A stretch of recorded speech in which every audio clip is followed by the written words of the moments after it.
chers confinés, parce que oui, ici nous utiliserons l'écriture inclusive, même en cas de crise. Et moi là, j'ai envie de vous sortir un peu de votre confinement.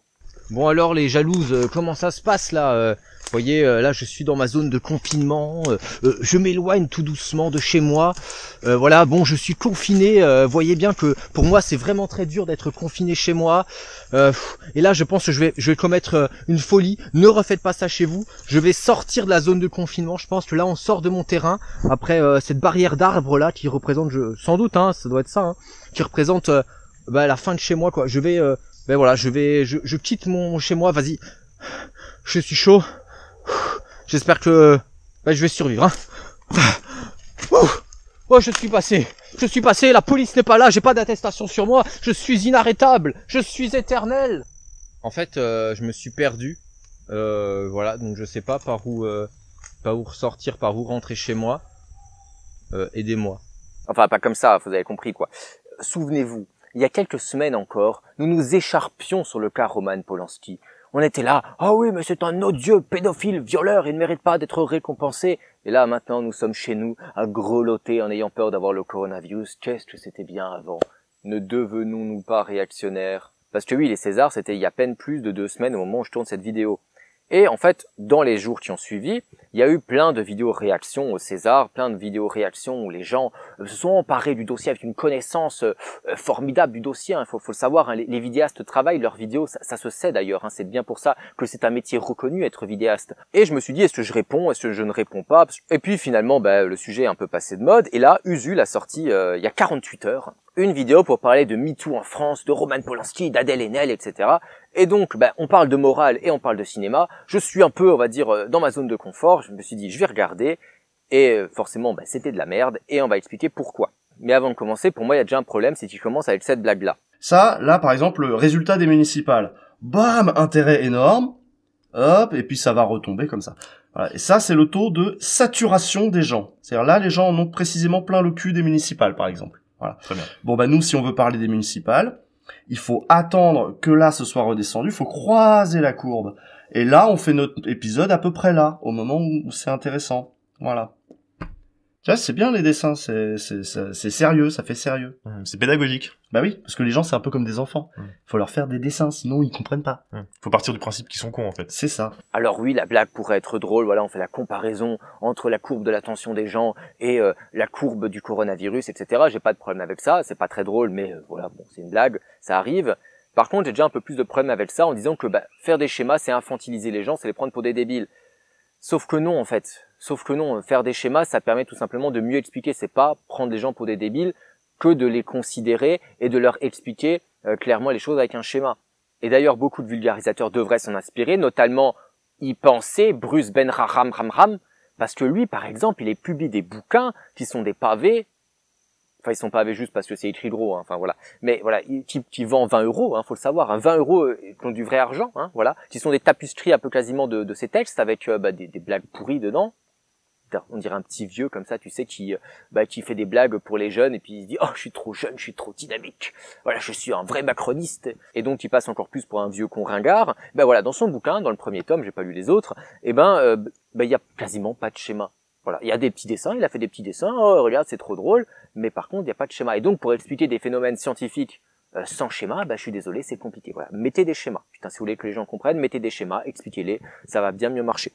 Je patauge dans l'imbécilité. Aparté fait, passons au vif du sujet. Et dans ce contexte, 2 ans plus tard, Polanski, toujours poursuivi aux États-Unis pour des faits de pédocriminalité, sort un nouveau film, et celui-ci s'appelle J'accuse. Bon, je pense pas qu'il ait voulu faire le parallèle entre l'acharnement judiciaire antisémite qu'a subi le capitaine Dreyfus et les multiples accusations de viol, de harcèlement sexuel dont il est lui-même l'objet depuis quelques années. Ce serait gonflé quand même comme parallèle. En fait, si, il l'a fait sur RTL en 2013 et ses propos ont été repris dans une tribune de Libé en novembre 2019.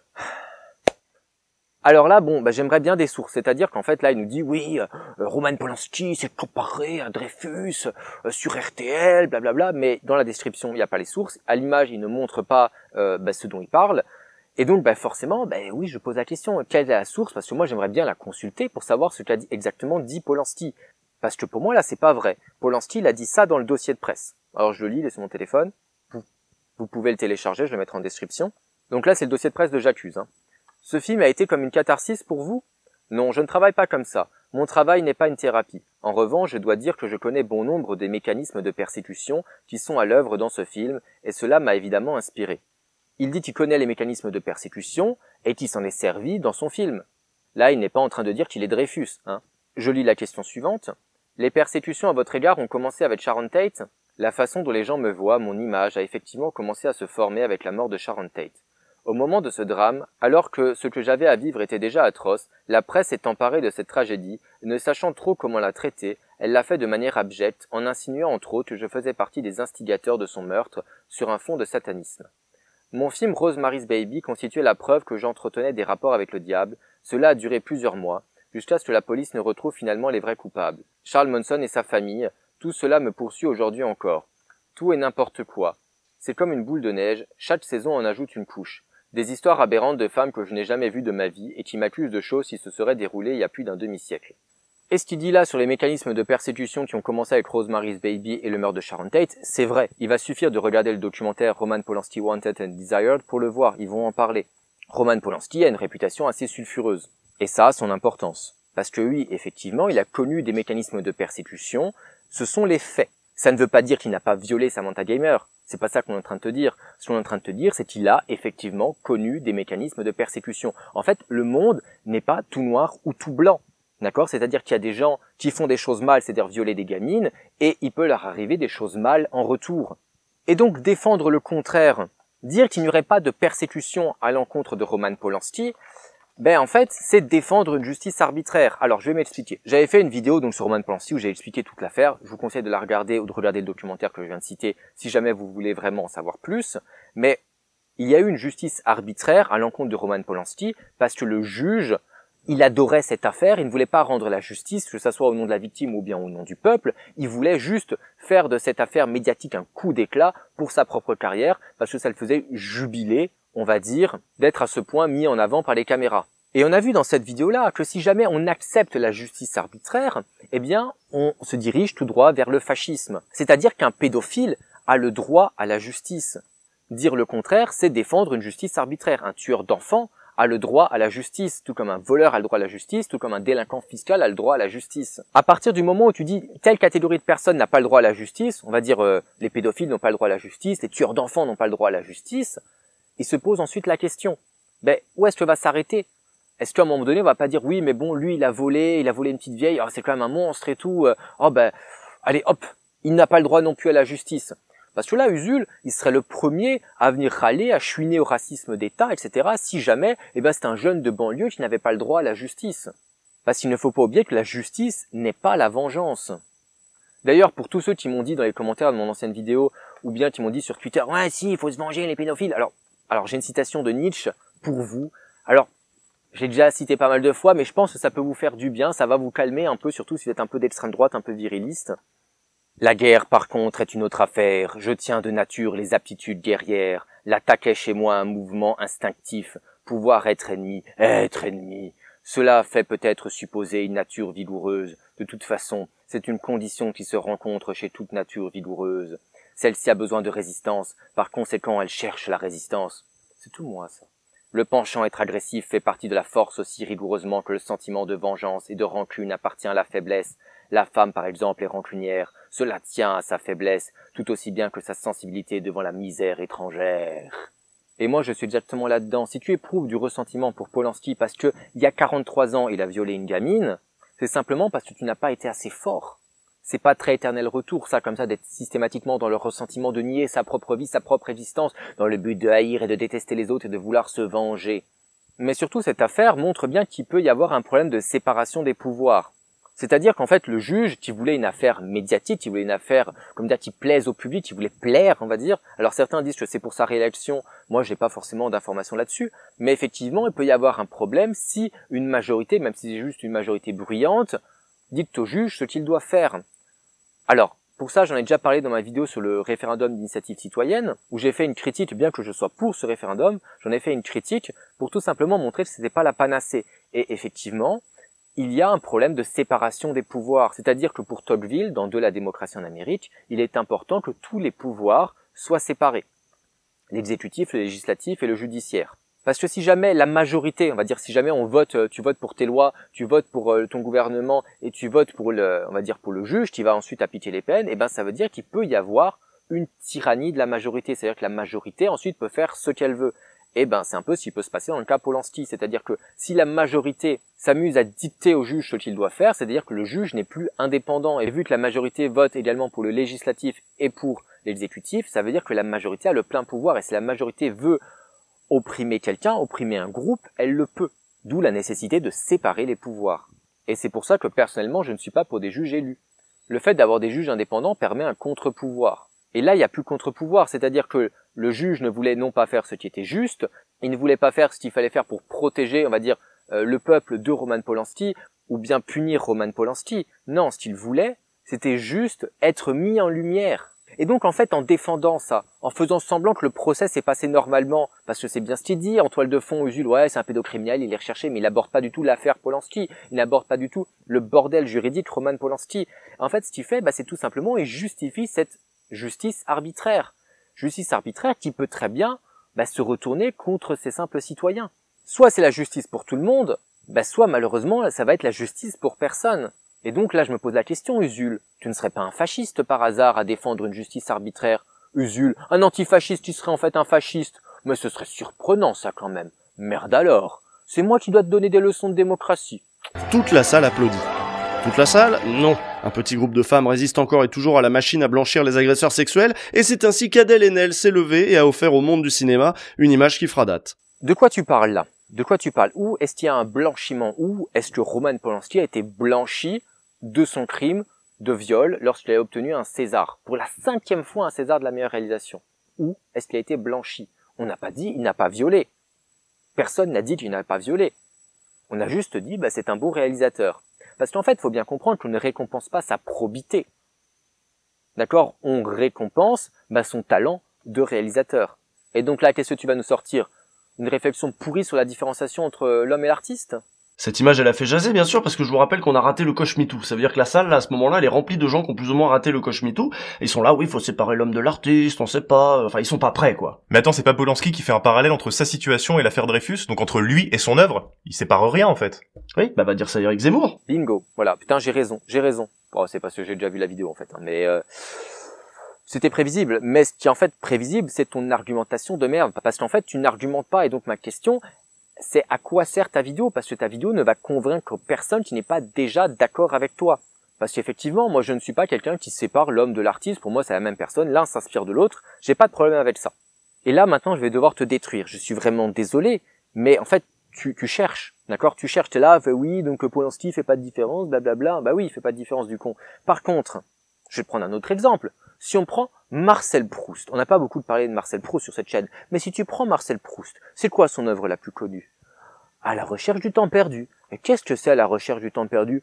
C'est une autobiographie. À votre avis, est-ce qu'il s'inspire de sa propre vie, Proust, pour écrire à la recherche du temps perdu si c'est une autobiographie? À ton avis, est-ce qu'il s'en inspire? Hein? Bien sûr qu'il s'inspire de sa propre vie, sauf que ça ne l'empêche pas d'écrire ça. Il a écrit un livre qui s'appelle Contre Sainte-Beuve, et qui traite justement de la séparation entre l'homme et son œuvre. Voici ce que disait Sainte-Beuve, qui était un grand critique du 19e siècle, donc un peu de l'époque de Marcel Proust, qui faisait un peu référence. La littérature, disait Sainte-Beuve, n'est pas pour moi distincte, ou du moins séparable du reste de l'homme et de l'organisation.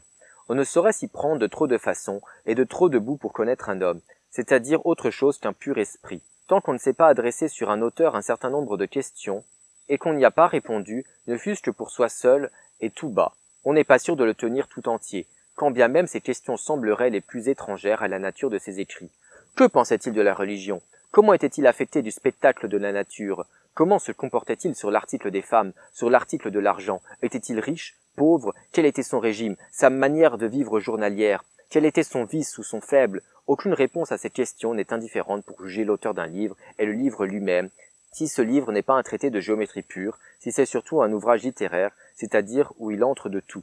Donc là, on peut dire que, en fait, Usul, il est dans cette catégorie-là. Il a besoin de savoir, Roman Polanski, comment il s'est comporté avec les femmes. Oh mon Dieu, il a violé une gamine. Oh, quelle horreur. Ces films doivent être horribles. Il ne faut pas les récompenser. Mon Dieu, ils doivent être mauvais. C'est la quarantaine, là. Je sens que je craque, là. Je sens que je craque. Peut-être que je dois m'évader. sérieusement, moi je vis ma meilleure vie. Enfin moi je suis ravi d'être là. Et donc là je lis la réponse de Proust. Alors bien sûr faut tout lire, c'est très dense, Proust donne plein de détails, vous ferez plaisir, vous avez le temps, hein, vous n'avez pas d'excuses pour pas lire Contre Sainte-Beuve. C'est disponible sur Wikisource. En aucun temps, Sainte-Beuve ne semble avoir compris ce qu'il y a de particulier dans l'inspiration et le travail littéraire, et ce qui le différencie entièrement des occupations des autres hommes et des occupations de l'écrivain. Il ne faisait pas de démarcation entre l'occupation littéraire, ou dans la solitude, faisant taire ces paroles qui sont aux autres autant qu'à nous, et celles avec lesquelles, même seuls, nous jugeons les choses sans être nous-mêmes. Nous nous remettons face à face avec nous-mêmes, nous tâchons d'entendre et de rendre le son vrai de notre cœur et non la conversation. Et ça continue pendant des pages, mais là ce que je veux bien vous faire comprendre, c'est que pour Proust, ce n'est pas la même personne qui est en train d'écrire et qui parle dans les conversations et qui dit des trucs, etc. C'est-à-dire qu'en fait, forcément, on ne dit pas la même chose lorsqu'on est face à du papier, lorsqu'on veut produire une œuvre artistique, que lorsqu'on est juste en train de converser dans un salon. Tout comme tu ne fais pas la même chose dans un vrai vie ou lorsque tu écris. Et je pense que même Usul peut s'en apercevoir, c'est-à-dire que il ne dit pas la même chose dans ses vidéos que ce qu'il va dire à ses potes dans une conversation. Avec ses amis dans une conversation, il va peut-être être beaucoup plus virulent, beaucoup plus violent que lorsqu'il est juste en train d'écrire une vidéo, il essaie d'être pensé, d'être posé, etc. Bon, visiblement, je suis pas sûr que ça marche vraiment dans ses vidéos. Et c'est pareil pour moi, c'est-à-dire que moi, je ne vais pas dire la même chose en vidéo que les conneries que je peux raconter autour d'une bière. Je n'ai pas le même discours, je vais essayer d'être beaucoup plus précis et net dans mes vidéos où là, autour d'une bière, je peux me permettre de raconter des conneries. Et si jamais vous n'êtes pas personnellement convaincu, d'accord, si toi, là, tu n'es pas convaincu de ce que je raconte, eh bien, essaye tout simplement d'écrire un livre. Tu verras bien que tu vas essayer de nuancer ton point de vue, tu vas essayer de faire en sorte que ton texte y plaise un peu, qu'il soit un peu incisif, mais tu vas pas te permettre peut-être toutes les errances que tu peux te permettre à l'oral. Sainte-Beuve, avec Balzac, fait comme toujours. Au lieu de parler de la femme de 30 ans de Balzac, il parle de la femme de 30 ans en dehors de Balzac. Et après quelques mots sur Balthazar Claës, je ne sais pas comment ça se prononce, de la recherche de l'absolu, il parle d'un Claës de la vie réelle qui a précisément laissé un ouvrage sur sa propre recherche de l'absolu et donne de longues citations sur cet opuscule, naturellement sans valeur littéraire. Et là, on voit bien le problème, c'est-à-dire que, en fait, il reproche à Sainte-Beuve de ne pas vraiment s'intéresser à la littérature. Et donc là, je peux faire le même reproche à Usul. Il ne s'intéresse pas réellement, là, maintenant, au cinéma. Et c'est bien entendu un problème. Là, il ne parle que de morale, il ne parle pas de cinéma. Et moi, je suis finalement comme Proust. Moi, ce qui m'intéresse, c'est qu'un film ait des qualités cinématographiques, que son auteur soit un violeur d'enfants, un tueur en série, qu'il ait tué sa femme. Eh bien moi je m'en fous, c'est pas ça qui va m'empêcher d'apprécier son film parce que son film est bon, son film a des qualités cinématographiques. Ce qui fait le bon cinéma, c'est pas la morale de son réalisateur, ce qui fait le bon cinéma, ça va être les qualités cinématographiques.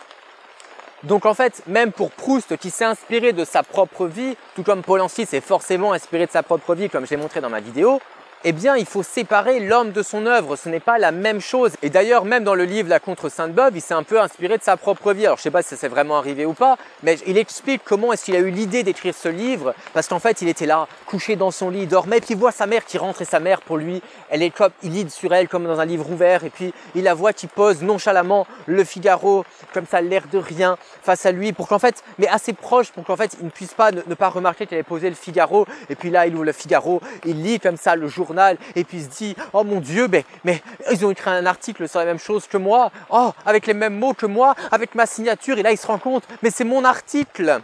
Et là je vais essayer de vous lire comment est-ce que lui il le lit, et là il pleut, hein, c'est compliqué, voilà, des conditions de quarantaine qui sont pas évidentes, hein. J'ouvris le journal, tiens, justement un article sur le même sujet que moi, non, mais c'est trop fort, juste les mêmes mots, je protesterai, mais encore les mêmes mots, ma signature, c'est mon article. Mais pendant une seconde, ma pensée entraînée par la vitesse acquise et peut-être déjà un peu fatiguée à cette époque, continue à croire que ce n'est pas lui. Comme les vieux qui continuent un mouvement commencé. Mais vite, je reviens à cette idée, c'est mon article. Je saute un passage. Alors je prends le journal, comme si je ne savais pas qu'il y avait un article de moi. J'écarte exprès les yeux de l'endroit où sont mes phrases, essayant de recréer ce qui a plus de chances d'arriver, et faisant pencher la chance du côté que je crois, comme quelqu'un qui a attendu l'aise de l'intervalle entre les minutes, pour ne pas se laisser aller à compter trop vite. Je sens sur ma figure la moue de mon indifférence de lecteur non averti, puis mes yeux tombent sur mon article au milieu et je commence. Chaque mot m'apporte l'image que j'avais l'intention d'évoquer. À chaque phrase, dès le premier mot se dessine d'avance l'idée que je voulais exprimer. mais ma phrase me la porte plus nombreuse, plus détaillée, enrichie, car autour je suis cependant un lecteur, en simple état de réceptivité. Et l'état où j'étais en écrivant était plus fécond. Et à la même idée qui se recrée en moi en ce moment, j'ai ajouté alors des prolongements symétriques auxquels je ne pensais pas à l'instant en commençant la phrase, et qui m'émerveillent par leur ingéniosité. Réellement, il me paraît impossible que les 10 000 personnes qui lisent en ce moment l'article ne ressentent pas pour moi l'admiration que j'éprouve en ce moment pour moi-même. Bon, on voit qu'il était un peu mégalo, mais il a raison d'être mégalo, franchement, ce qu'il écrit c'est vraiment bon, ça nous évoque vraiment quelque chose. Et donc en fait c'est ça le déclencheur, c'est-à-dire que pour lui la lecture ça doit être ça, ça doit être là, tu commences à lire, tu dois être émerveillé, tu dois te trouver, je sais pas, bouleversé par ce que tu viens de lire. La littérature doit t'évoquer quelque chose. Et il va même dire ça un peu plus loin dans le livre, alors je coupe pour vraiment mettre juste l'extrait en question. On ne peut compter en art que ce qui est exprimé ou ressenti. Dire que la Turquie n'est pas absente d'une œuvre, c'est dire que l'idée de la Turquie, la sensation de la Turquie. Et donc c'est ça, il va falloir qu'on sente quelque chose dans la littérature. Et c'est pareil pour le cinéma, il va falloir qu'on sente quelque chose, qu'on voit quelque chose, qu'on ressente quelque chose. Et donc la question dans J'accuse, c'est pas est-ce que Polanski parle de lui, la question c'est pas est-ce que Polanski retranscrit bien l'affaire, c'est pas un documentaire. D'ailleurs, il y a une question très simple, qui ne parle pas de lui? La question c'est donc, est-ce qu'on arrive à ressentir les persécutions qu'a vécu Dreyfus? On dit Dreyfus, on se souvient. Le petit Usul, il fait de l'appropriation culturelle, on ne prononce pas l'alsacienne de Dreyfus. Tant mis. Et donc, est-ce que dans J'accuse, est-ce qu'on se sent oppressé par un appareil militaire déterminé, rigide, qui veut absolument la perte de Dreyfus et de tous ses sympathisants? Et la réponse est oui, évidemment que oui. Alors, je vais mettre des petits extraits, je sais pas où. Je me pousse un peu au cas où. Là, on est au début du film et J'accuse réussit parfaitement ça. C'est-à-dire que là, on a donc le colonel Picard qui est joué par Jean Dujardin qui va arriver à son nouveau ministère. Il me semble que c'est le ministère des Statistiques. En gros, il prend la tête du service de renseignement et là, lorsqu'il arrive dans le service de renseignement, on voit bien que c'est un climat qui est oppressant. On voit bien comme ça, tout est terne. On voit bien qu'il met les pas dans une machinerie qui n'a pas besoin de lui, dans un truc bizarre où il est un peu, on va dire, méprisé, où on sent que clairement, il n'est pas à sa place. En plus, on a cette histoire de fenêtre comme ça qui ne ferme pas, qui ne ferme jamais. On a vraiment l'impression qu'il est systématiquement en danger lorsqu'il est là. Parce qu'en fait, clairement, il n'en fait pas partie. Et déjà au début, on voit qu'il y a quelque chose qui ne va pas. Et en fait, pour moi, c'est un peu comme ce qu'il a pu faire dans certains de ses films d'horreur, comme dans Le Locataire ou bien dans Rosemary's Baby. Il a ce talent-là. Et vu qu'il connaît les mécanismes de persécution, il a pu extrêmement bien les rendre. Et la description des mécanismes de persécution fonctionne très bien. D'ailleurs, en fait, on peut faire des parallèles avec la vraie vie. Voilà, juste pour histoire de montrer à quel point ça permet d'être réaliste comme ça et de renforcer le film, de pouvoir d'avoir vécu soi-même et de s'en servir pour l'art, tu vois. Par exemple, Emmanuelle Seigner, donc sa femme, la femme de Polanski dans le film, elle joue la maîtresse du colonel Picard. Voilà.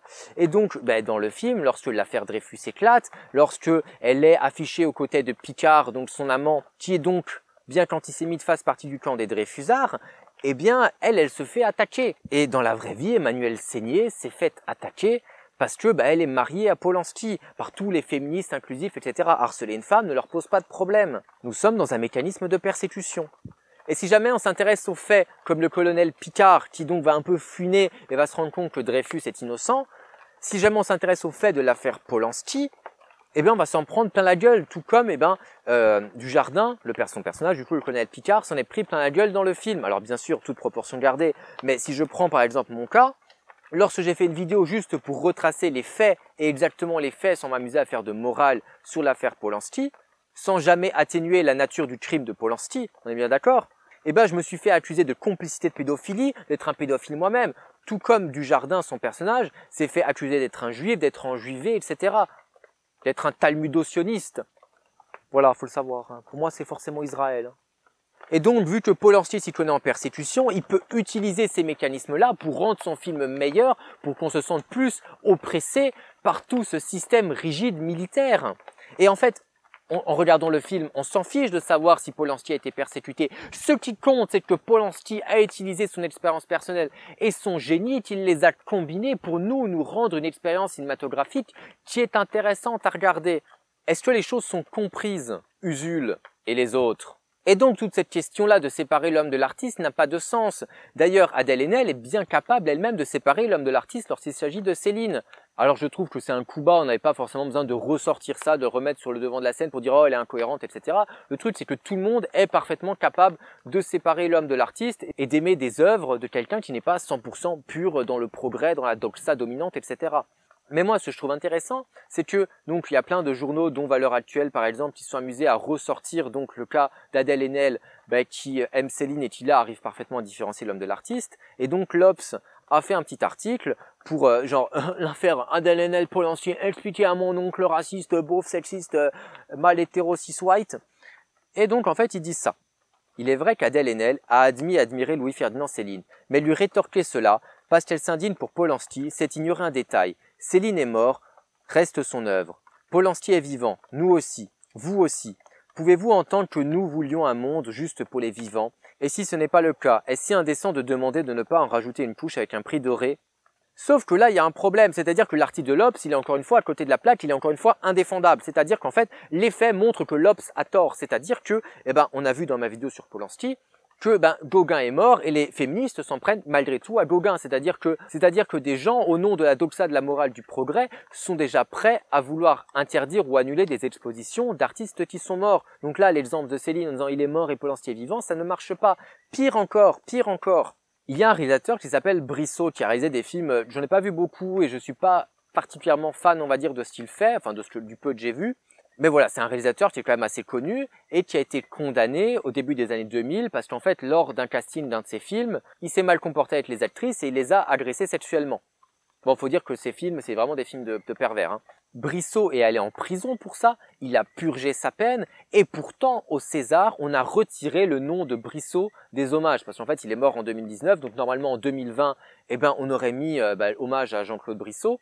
Et finalement, non, voilà, Jean-Claude Brissot, non, on n'a pas rendu hommage, etc. Alors qu'il est mort. Donc on voit bien là que l'Obs, que sa rhétorique de dire la différence entre les morts et les vivants, elle ne tient pas. Et même, vous n'allez pas me faire croire que tout à coup, lorsque Roman Polanski va mourir, et je pense qu'il va pas tenir très longtemps, il a 86 ans, voilà, donc c'est peut-être l'affaire de même pas 5 ans, voire peut-être moins, qu'à ce moment-là, on va pouvoir, comme ça, dire « Ah, quel génie, quel brillant artiste !» Bien sûr qu'on ne va pas pouvoir le dire. Les féministes vont monter au créneau. Donc en fait, c'est pas une question de mort et de vivant. La différence, c'est que Adèle Haenel aime bien Céline, donc ça lui pose aucun problème de faire la différence entre l'homme et l'artiste. Et vu que là, tous les petits cons qui s'expriment sur Polanski, ils ont sans doute jamais vu un film de Polanski où ça ne les intéresse pas, et donc là, ils n'arrivent pas tout à coup, ils n'arrivent pas à faire la différence entre l'homme et l'artiste. Et pour finir, j'ai envie de parler de cette blague-là de Blanche Gardin. Donc, dans la catégorie... Parce que moi, quand j'étais petite, en fait, c'était mon rêve d'être comédienne de théâtre, et mes parents m'avaient inscrit à un atelier de théâtre, et j'adorais ça, j'adorais être sur scène avec mes petits camarades, surtout parce que pendant qu'on était sur scène, le metteur en scène ne pouvait pas nous toucher. Bien. Mais c'était un metteur en scène génial par ailleurs. Hein. Ouais. C'était... D'accord. Parce qu'il faut savoir séparer l'homme de l'artiste. Donc on est là pour remettre... Et c'est bizarre d'ailleurs que cette indulgence s'applique seulement aux artistes. Parce qu'on dit pas par exemple d'un boulanger, oui d'accord c'est vrai, il viole un peu des gosses dans le fournil, mais bon il fait une baguette extraordinaire, on veut pas... Hein.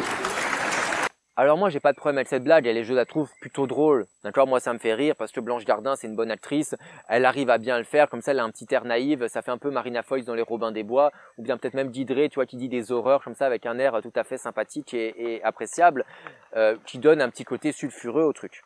Sauf que ce n'est pas un argument, on est d'accord que ce n'est pas un vrai argument que vous allez pouvoir ressortir.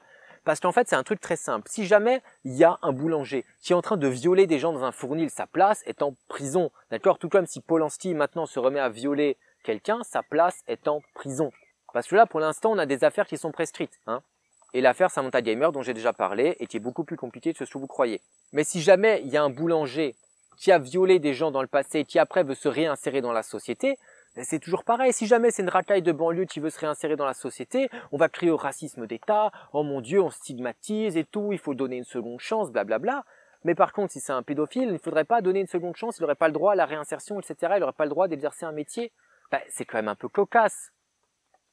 S'il me semble évident qu'on va pas lui confier la direction d'une crèche, rien ne l'empêche de faire des bonnes baguettes. Et si après toi, tu te dis... Ah ben non, je préfère acheter du pain surgelé industriel au supermarché plutôt que d'aller voir un boulanger, mais c'est libre à toi, mais c'est ta perte. On est d'accord?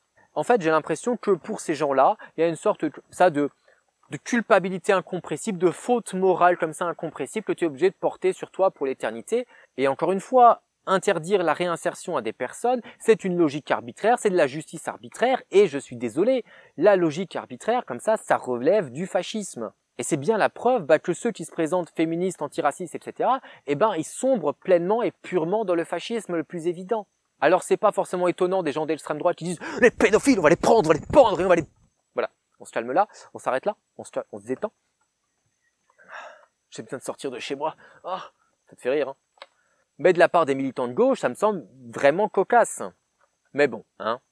Peut-être suis-je le dernier démocrate sur Terre, alors que je suis royaliste.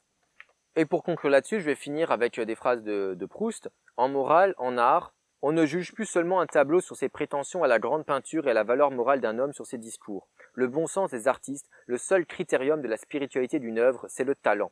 Le talent, c'est le critérium de l'originalité. L'originalité est le critérium de la sincérité. Le plaisir pour celui qui écrit est peut-être le critérium de la vérité du talent. Il est presque aussi stupide de dire, pour parler d'un livre, c'est très intelligent, que il aimait bien sa mère. Mais le premier n'est pas encore mis en lumière. Et là, je pense que Proust a absolument tout dit. On s'en fiche qu'un film ou qu'un livre soit intelligent. Est-ce que tu as bien appris des choses comme ça en regardant J'accuse sur l'affaire Dreyfus? On s'en fiche. La question, c'est est-ce que ça t'a évoqué quelque chose? Est-ce que ça t'a parlé? Et on s'en fiche également de savoir si Polanski aimait bien sa maman. On s'en fiche de savoir s'il violait des gamines. Ce qui compte, c'est est-ce que son film t'a parlé? Est-ce qu'il t'a véhiculé quelque chose?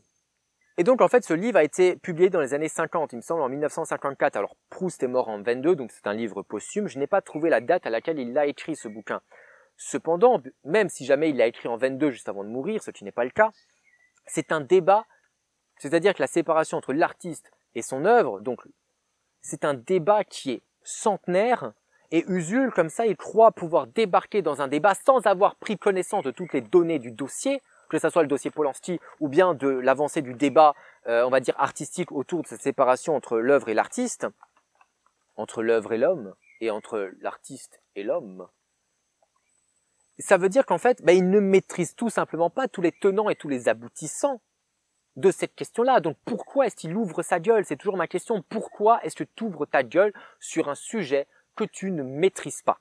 Parce que moi, je veux bien que quelqu'un ne soit pas d'accord avec Proust et dise non, on peut pas distinguer l'homme de l'artiste, l'homme c'est son œuvre, c'est la même chose, et ainsi répandre les théories de Sainte-Beuve. Mais pour faire ça, si on veut le faire rigoureusement, c'est pas une blague de Blanche Gardin qui va le faire, c'est pas une blague débile de Usul qui va le faire, c'est pas une comparaison débile d'Usul qui va dire ah ouais, mais en fait Polanski s'inspire de sa vie, donc il sépare pas l'homme de l'artiste, qui va réussir à le faire. Proust s'inspire aussi de sa propre vie. Si jamais tu veux faire ça, il va falloir s'attaquer au livre de Proust. D'accord, il va falloir lire Proust. Ah ouais, ça va être compliqué, il y a des phrases et tout, il y a des mots, bah ouais, t'es peut-être pas capable, hein, ça va être compliqué. Oui, je suis méprisant. Bien sûr, je suis méprisant toujours. C'est ma marque de fabrique. Et il va falloir produire une pensée contre Proust. Et ça, Usul ne l'a pas fait. Donc en fait, là, on se rend bien compte que sa vidéo, pour l'instant, on a la moitié et c'est de la merde. C'est clairement, purement et simplement de la merde. Mais le geste de l'actrice lors de cette cérémonie des Césars n'a pas suscité que ce genre de réaction, heureusement. Virginie Despentes y a vu un geste puissant, politique. Ce geste lui a inspiré une tribune dont le titre sonne comme un slogan « Désormais, on se lève et on se barre ». Et donc là, ensuite, il va parler de la tribune de Virginie Despentes, je sais pas comment ça se dit. Donc la fille qui a fait une tribune dans le journal Libération et qui va absolument tout mélanger, c'est-à-dire les violences policières, le 49.3, même si ça n'a absolument aucun rapport, hein, voilà, avec Roman Polanski. Elle résume ça à une question de domination. Alors je veux bien que le 49.3 et les violences policières soient liées à la domination. Par contre, il faut bien m'expliquer en quoi Polanski est lié à la domination. Hein, voilà, on a vu que c'était pour des qualités artistiques et qu'on pouvait parfaitement le trouver fabuleux et le récompenser pour ça. Mais la domination, le patriarcat et ses vieilles habitudes, l'ivresse du pouvoir, l'arrogance des puissants, ça ne s'effrite pas comme ça. Sauf que maintenant on a un programme, un point de rencontre, ça peut être cette tribune. Et c'est là où le texte est devenu presque autonome dans l'espace public, chacun s'en est emparé, l'a commenté. C'est un texte magnifique, mais surtout c'est un texte fertile et mobilisateur. Ouais, ok. Donc là il nous dit que c'est une intellectuelle engagée, intellectuel, ça reste à prouver, et c'est un texte magnifique, fertile et mobilisateur. Enfin rien que ça, et donc on va laisser un peu Usul, on va laisser un peu dans son caca. Hein, et on va regarder un peu ce que c'est que ce texte magnifique, fertile et mobilisateur. Parce que le fumier aussi est fertile, hein, il faut le savoir. Faut le savoir, hein, c'est parfaitement montré, c'est démontré, c'est écrit dans mon livre. Hein, voilà. Le fumier est fertile, voilà. Hein. Les agriculteurs, moi les agriculteurs viennent me voir et me disent, moi ma merde elle est fertile, hein, voilà. Je vais pousser les arbres dedans, hein, dans mon caca. Alors bien sûr, on ne va pas tout lire parce que c'est long et c'est chiant et c'est très mal écrit, mais on va lire quelques extraits. Il n'y a rien de surprenant à ce que l'Académie des Césars élise Roman Polanski meilleur réalisateur de l'année 2020. C'est grotesque, c'est insultant, c'est ignoble, mais c'est pas surprenant. Quand tu confies un budget de plus de 25 millions à un mec pour faire un téléfilm, le message est dans le budget. Alors déjà, un téléfilm, pardon madame, un téléfilm. Alors je vais vous expliquer, je vais citer un peu Godard, hein, mon autre de mes chouchous. Godard, il t'explique que il y a le visible et il y a l'invisible. Si vous ne filmez que le visible, c'est un téléfilm que vous faites. En gros, il t'explique que lorsque tu fais du cinéma, tu fais plus que juste filmer ce que tu vois. Là, par exemple, pour lui, je ferai un téléfilm parce que il y a rien de plus que moi qui parle devant mon décor. C'est-à-dire que il y a pas une sorte de spiritualité, de beauté de ce que je suis en train de faire. Il y a pas, c'est pas une forme d'art. Voilà, je fais partie des gens qui pensent que les vidéos YouTube ne sont pas de l'art. Hein. Voilà, faut le savoir. Et on a bien vu que Roman Polanski arrivait à faire passer quelque chose dans sa mise en scène. Un sentiment d'oppression, un sentiment de persécution, le fait d'être opprimé par un ordre militaire. Et donc Polanski filme plus que le visible et donc ce n'est pas un téléfilm qu'il fait. Là c'est juste pour être méprisant, dire oh ouais t'as fait un téléfilm à 25 millions, c'est de la merde. Voilà. Donc là en fait elle attaque le talent de Polanski, mais elle l'attaque. En fait bêtement, il n'y a aucun argument derrière. Et surtout 25 millions pour ça, oui je suis désolé, il a fait une reconstitution historique. Il y a plein de gens qui sont en train de râler ouais en France on n'a pas assez de films de genre, tu vois. Nous on veut des films de genre. Et là Polanski te livre un putain de thriller historique qui est rondement mené, qui a des acteurs, enfin pour moi c'est clairement le meilleur rôle de Jean Dujardin. Et enfin, voilà, c'est un film qui est juste fou, et les gens, ils sont là, genre, 25 millions pour ça, mais on récompense l'argent. Elle se dit pas à un moment donné, c'est juste le talent. Elle est là en train de dire, ouais, 25 millions, oui, on récompense l'argent, hein, c'est l'argent qu'on récompense, hein. Mais enfin, c'est stupide, c'est juste débile. Polanski, en 2014, lorsqu'il a fait La Vénus et la fourrure, il a eu un budget de moins de 8 millions. C'est-à-dire, c'est beaucoup moins que J'accuse, et c'est normal, c'était un film avec juste 2 acteurs dans une salle de théâtre, etc. Alors il y avait plein d'effets, mais je veux dire, clairement, ça coûte moins cher que de faire une grande reconstitution historique. On peut pas se plaindre d'un côté de pas avoir de film de genre, et venir se plaindre qu'à me donner un film de genre coûte cher. Et La Vénus à la fourrure a obtenu le même prix, le prix du meilleur réalisateur. C'est votre politique, exiger le silence des victimes. En fait, là ça me saoule, parce qu'en fait, il y a une victime de Polanski, il y a une seule victime reconnue par la justice de Polanski. Le reste, c'est soit prescrit, soit c'est parfois des dénonciations anonymes contre 10 000 $. Je vais mettre la source. Donc moi, pour 10 000 $, clairement, je dénonce n'importe qui, hein, on est d'accord. Alors bien sûr, je ne dis pas qu'il n'a pas violé quelqu'un d'autre. Je dis, voilà, le seul dont on sait réellement ce qui s'est passé, c'est Samantha Gamer. Bon. Et Samantha Gamer, donc qui est la victime, en fait, qui c'est qui invisibilise son opinion, qui c'est qui invisibilise son discours? C'est pas moi. Moi, j'ai lu son bouquin. D'accord? C'est Virginie Despentes. Virginie Despentes, qui continue à ressasser toujours ce même truc, alors que Samantha Gamer en a juste plein le cul, sans mauvais jeu de mots, qu'on parle sans arrêt de cette affaire. Et je ne suis pas le genre de personne qui va dire la parole des victimes au-dessus de tout. D'accord? Donc c'est pas mon discours. Mais vous, là, votre discours, c'est la parole des victimes au-dessus de tout, mais seulement lorsque les victimes vont dans votre sens. Samantha Gamer, il n'y a pas grand monde qui l'écoute parce que, elle ne va tout simplement pas dans le sens de Virginie Despentes. Il n'y a rien de surprenant ce que vous ayez couronné Polanski. C'est toujours l'argent qu'on célèbre dans ces cérémonies. Le cinéma, on s'en fout. Le public, on s'en fout. C'est votre propre puissance de frappe monétaire que vous venez aduler. Ce qu'elle dit là est totalement débile, putain. Après, dans le plus tard, elle dit oui, Les Misérables, il a coûté je sais pas combien de fois moins. Oh mon Dieu, c'était fabuleux. Oui, mais Les Misérables, ma bonne dame, c'est lui qui a eu le César du meilleur film. C'est pas Polanski qui a eu le meilleur film, c'est Les Misérables qui a coûté beaucoup moins cher. D'accord? Et des films qui ont coûté beaucoup moins cher, qui ont été célébrés, justement, il y a La Vénus à la fourrure. Hein, voilà. Donc, qui a eu en 2014 le prix de la meilleure réalisation. Il y a également Fatima, hein, voilà, Fatima qui a eu le César du meilleur film en 2016 et qui a coûté 2,6 millions. Voilà, donc en fait, là ce que tu es en train de faire, c'est que tu es en train de faire du cherry picking, c'est-à-dire que tu es en train de choisir tes trucs qui t'arrangent. Ah, on a récompensé une fois un film qui a coûté 25 millions, c'est qu'on récompense l'argent, on récompense notre frappe financière. Mais non, enfin t'es conne, enfin t'es juste conne, c'est juste pas vrai ce que tu racontes. C'est ça l'histoire fertile mobilisateur et tout. C'est de raconter des conneries, des trucs qui sont factuellement faux. Mais mon pauvre Usul, dans ta tête, ça va bien encore? Parce que d'ailleurs, s'il y a bien un truc qui pourrait récompenser le fric, c'est bien le prix du public. Vous savez, ils ont fait un prix Danny Boone, un César Danny Boone, là. Le film qui a le fait plus d'entrées, reçoit un César.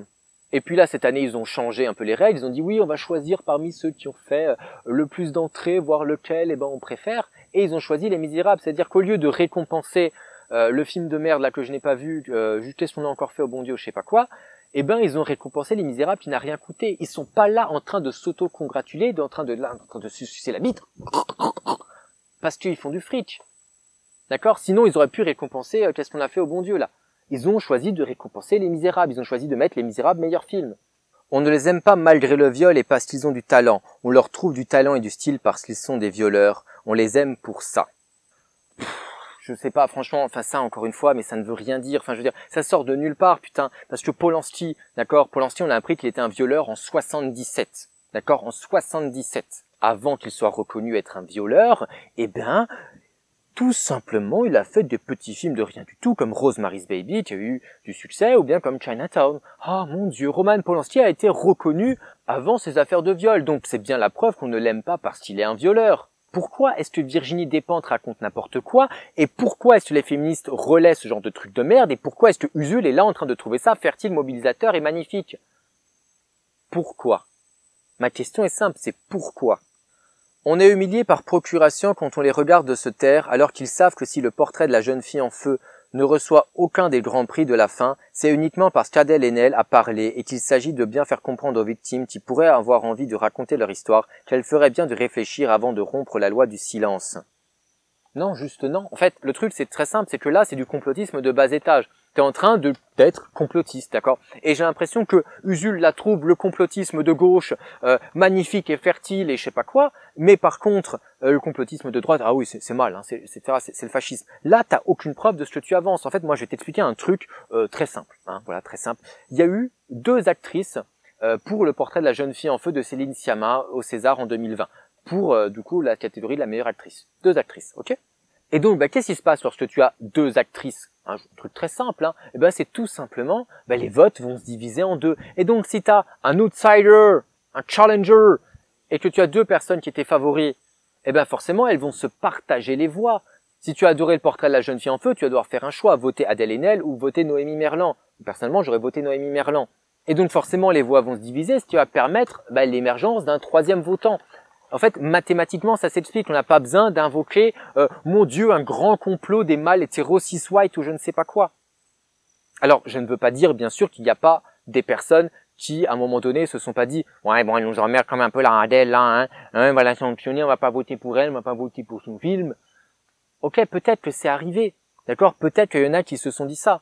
Mais tu ne peux pas le prouver. Il y a d'autres explications beaucoup plus rationnelles qui fonctionnent. Où on n'a pas besoin d'invoquer comme ça un immense complot des mâles hétéros cis white, hein. Complotisme, encore une fois, c'est toujours pareil, hein. J'ai l'impression que le complotisme de gauche, c'est parfait, hein. Ça passe très bien, il n'y a pas de problème, hein. Putain, humilié par procuration que vous ayez osé convoquer 2 réalisatrices qui n'ont jamais reçu et ne recevront probablement jamais le prix de la meilleure réalisation, pour remettre le prix à Roman fucking Polanski, himself. Pour les anglicismes, voilà, ça va, tout va, hein. Dans nos gueules, vous n'avez décidément de rien. 25 millions, c'est-à-dire plus de 14 fois le budget des Misérables. Et le mec n'a même pas foutu de classer son film dans le box-office des 5 films les plus vus dans l'année. Et vous le récompensez. Mais en fait, on s'en fout de combien d'entrées a fait le film. Si jamais on veut récompenser les films qui ont le plus marché, on va récompenser avec le prix du public, le César du public, hein, voilà. Au César, on essaye de récompenser, le meilleur décorateur, la meilleure réalisation, la meilleure actrice. Même si le film n'a pas bien marché, on est d'accord. Est-ce que toi, tu vas reprocher au film Alice et le maire de ne pas avoir fait des millions d'entrées? Parce qu'en fait, là, il y a une putain d'incohérence. Là, t'es en train de dire, oui, bon, on a récompensé Polanski, mais bon, tu vois, voilà, c'est un tocard, il fait des films de merde, ils sont même pas capables de réussir au box-office. Mais le portrait de la jeune fille en feu, dont tu voulais qu'il ait les grandes récompenses à la fin, il a bidé, mais beaucoup plus que j'accuse. Beaucoup plus que j'accuse. D'ailleurs, Céline Sciamma est en train de s'en plaindre un peu partout en disant « Ouais, en France, on n'a pas compris mon film, tu fais des female gays, oh là là, c'est trop terrible !» C'est-à-dire que pour toi, il faudrait, pour pouvoir récompenser un film, être dans les 5 films les plus vus de l'année, mais en même temps, tu voudrais que le portrait de la jeune fille en feu soit récompensé alors qu'il n'a pas été dans les 5 films les plus vus de l'année. Ça marche pas. Et c'est ça qu'Usul trouve magnifique, fertile et mobilisateur. Mais il faut arrêter de se foutre de la gueule du monde. Ton torchon, ton torche-cul, là, il ne tient pas une seule seconde. Surtout qu'en fait, il y a une partie du public qui ne sont pas allés voir le film de Polanski parce qu'il y avait un boycott. C'est-à-dire que sur Twitter, il y a des gens qui ont dit « Ouais, moi j'irai voir le film de Polanski » et qui se sont ensuite fait insulter juste parce qu'ils avaient dit qu'ils voulaient aller voir le film. Il y a bien un problème là-dessus. Tu comprends qu'il y a un problème là-dessus. Tu peux pas reprocher à un film boycotté de ne pas avoir fait plein d'entrées pour ensuite vouloir qu'un film qui a fait moins d'entrées soit récompensé. Enfin, je veux dire, ça n'a aucun sens, ça n'a aucun sens. Parce que vous pouvez nous la décliner sur tous les tons. Votre imbécilité de séparation entre l'homme et l'artiste. Toutes les victimes de viol d'artistes savent qu'il n'y a pas de division miraculeuse entre le corps violé et le corps créateur. Encore une fois, c'est pas la question. D'accord? C'est pas la question. Bien sûr que c'est la même bite. Sauf qu'encore une fois, la question c'est est-ce que le film est bon, oui ou non? Ou sinon, si jamais tu n'es pas dans cette considération-là, si tu n'es pas dans la considération purement cinématographique et tu es dans la considération donc de Sainte-Beuve, il va falloir répondre de manière très précise à Proust. Parce que bon, Despentes, là, qui vient visiblement du monde des lettres, eh ben, elle l'a pas fait toutes les classes, hein. Voilà, on sent que, il n'y a pas eu, elle a pas la lumière à tous les étages, hein. Bon, voilà, un tout petit peu quand même. Mais bon. Donc, on voit bien qu'en fait, du coup, oui, son texte, c'est stylé, magnifique. Bon, si Usul est scatophile, peut-être, hein, voilà. Bon, après, chacun ses paraphilies, hein, bon, mais bon. Après, fertile, oui, c'est la merde, donc la merde, c'est fertile, effectivement, comme on l'a vu, la merde, c'est fertile, regarde Sheila, et après, l'arbre, il pousse, bon, voilà. Mobilisateur, oui, ça mobilise les cons, ça c'est sûr, il n'y a pas de souci là-dessus.